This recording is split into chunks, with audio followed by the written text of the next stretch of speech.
Знаете ли, че връх Вихрен е най-високият връх в Пирин и вторият по височина в България? Наричат го мраморният гигант, защото е изграден от бял камък, който блести на слънцето като сняг дори през лятото.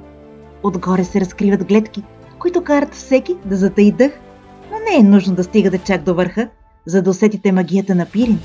Достатъчно е да се разходите из Бандеришка поляна, зеленото сърце на планината, което през лятото кипи от живот и весели активности, а през зимата се превръща в любимо място за ски приключения. До Бандеришка поляна може лесно да стигнете с кола или лифт, като тук започват много от планинските маршрути, включително и пътеката към Вихрен. А ако сте любители като нас на 100 национални туристически обекти на България, то може да вземете печат номер 2 от хижа Вихрен или от къщата музей на Никола Вапцаров в Банско.